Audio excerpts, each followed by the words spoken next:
It's the factory rat from the model factory. We have a final on our group build from MODELMIND72, the inaugural parts box group build. We did a car that is half Peterbilt and half Mercedes-Benz. So we named our car Peter-Benz. And we want to say thanks to Charles for hosting this group build. Here's MODELMIND72 is his channel. Name's Charles. This was the build.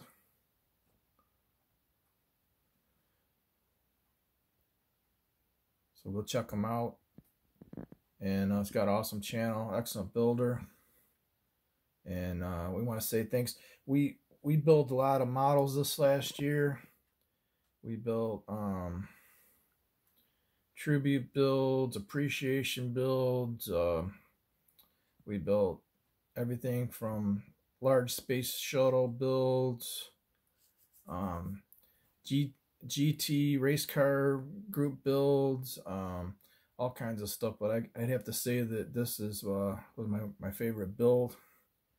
I had the most fun doing this one because I actually had to stop and think. It wasn't just follow part A, put part B on, part 12, you actually had to think about what you were doing.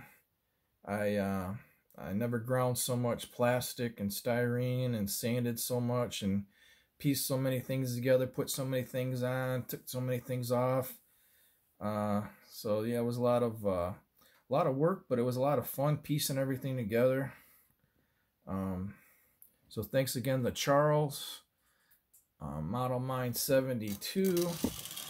I suspect Charles was born in 72, and here is a plate from I got a 72 Ranchero.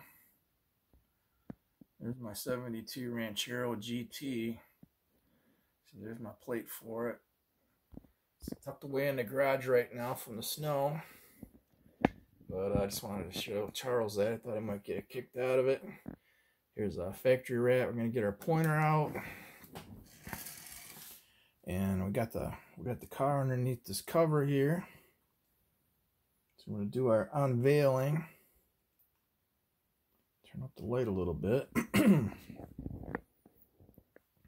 So here is Peter-Benz. This is a 1935 Mercedes with Peterbilt 359 parts and a lot of other parts I found in my parts box. So here we go.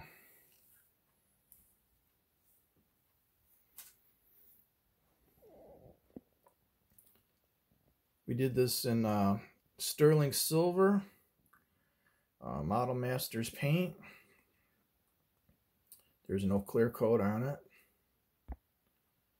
And we did some slicks decals on it.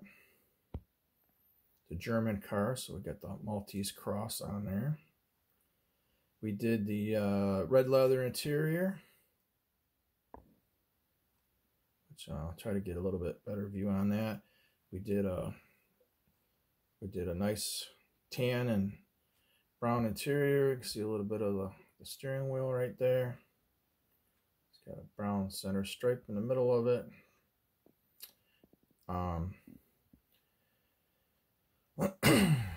We used semi-truck tires and wheels. Those are 4 front wheels from a Peterbilt 359. The side pipes are exhaust from a Peterbilt 359. The oil filters and air filters, the engine, transmission, the front fender lights are what usually goes on the top of a cab of a Peterbilt. Clearance lights. We use part of the frame from the Peterbilt with the steering box, and we have the steering arm here from the steering box, which goes up through the fender, goes into the firewall, and connects to the steering wheel.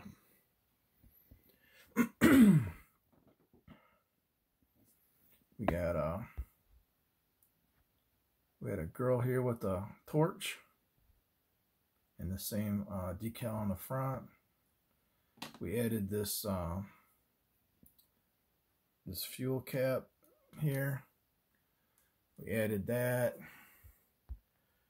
There's a Peterbilt 359 engine with a supercharger, and also we used Peterbilt 359 air horns. Let's see where we're at here.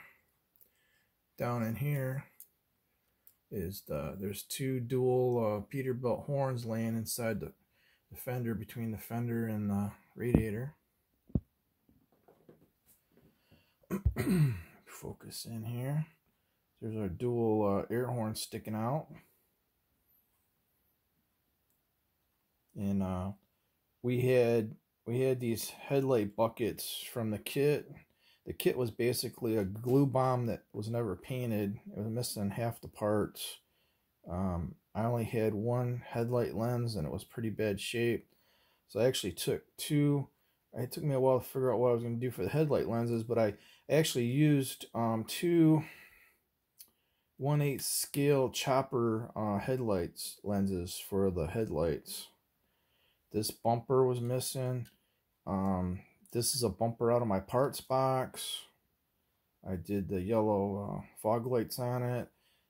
Chrome was in bad shape, so we had to use a chrome pen on it.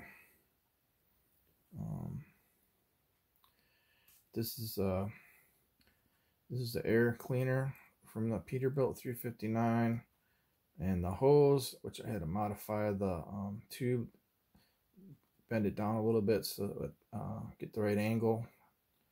And let's see, those are we found those mirrors. I don't know if they were with the car or not. There's a little bit better look at the red leather interior. See if we can. We had to raise the tunnel because that huge semi-truck transmission. We had to raise the tunnel up a lot in this car. So a lot of modifications in the floor to get it to fit in there. Let's see if we can get a little bit better look at the dashboard. It's kind of hard. The windows aren't real big in this car. But yeah, we basically had to raise the hump from down at the floor up to just about the bottom of the seat level. We painted the top flat black, and we did the chrome across the top. The back window was really messed up, so we had to cut a new window for the back, and I used the surround for the window was really big and thick. It was pretty messed up, so I just used a chrome pen for the frame for the rear window. These are the taillights from the kit, and I'll put those back on. Here's the decal I got for the back, kind of like the front. The rear bumper, it usually comes in two pieces. There's a piece over here and a piece over here, and then it's open in the middle. I only had the one piece, so I came up with this bumper out of my parts box. I have no idea what car it went to, but it fit on there pretty good. So that worked out really good. Took me a while to figure that out. I just found that the other night, going downstairs looking through a lot of parts boxes. Another close-up of the decal. for the doors. Let's see. Let's see if we can look at the bottom of this.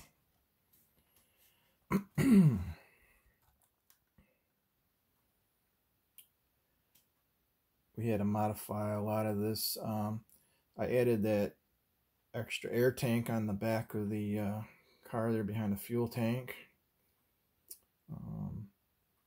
We had to rework the rear suspension a lot to get these big wheels to fit in there. We had to cut these down a lot. There's the original rear axle with some modifications to it. And there's the, we dropped the exhaust down. We used the pans from the chassis, and we were able to squeeze the oil pan from the Peterbilt diesel engine in there, and then we were able to save those pans. And then we ran the exhaust. We dropped the exhaust straight down through those pans, and then ran them out to the mufflers on the side, the stacks, which are now side pipes. And I did underneath the fenders with some Guards red paint, and we added the shocks to it. So I seen on some of the older cars they did that. They would paint underneath the fenders red. So I thought that was pretty cool look with the silver and the red interior and all. So we kind of mimicked that. Gives a little pop under there. I actually, this car had where the exhaust went out the one side, went out this side, and it would go, it would run out the one side of the car. So I filled in the fender, and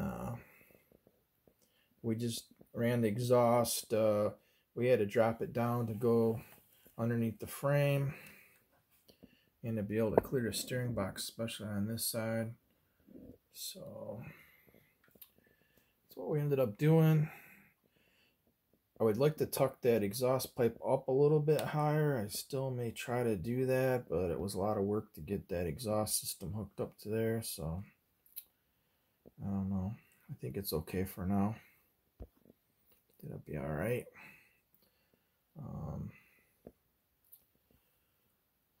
So that's Peter-Benz.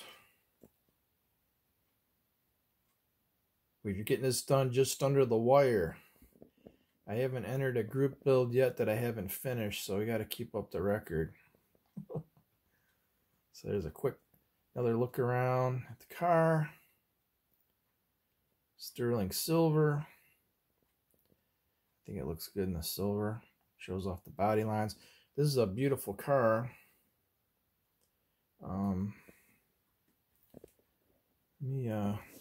Let me turn on this light over here. This isn't the box for this model. I didn't have a box, but I did buy this Johan model last weekend at the model show I went to. This one too doesn't have all the parts, but we're gonna see if we can get it together.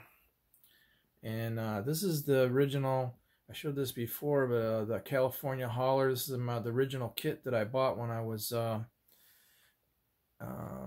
young. It was my first semi-truck build that I bought, and I was using a lot of these parts. I used the engine from this model. Actually, is in this Peter-Benz model. This is some of the original parts, and I started looking at some of these pieces, and I actually wrote in here. In this part, it says 1980, and I put my name in there, and I put how old I was. So this model I built and bought in 1980. I guess I finished it, and I was 14 years old, so that was like 41 years ago. My math is right, so that was kind of neat seeing that history. So yeah, so that was we had a lot of fun doing this. It was interesting, and we look forward to doing it again next year. So just want to say thanks for watching. Sorry it took so long to get this done, but I think it was worth it in the long run. Thanks to all my subscribers, and we'll talk to you in the next video. Thanks, Charles. Bye.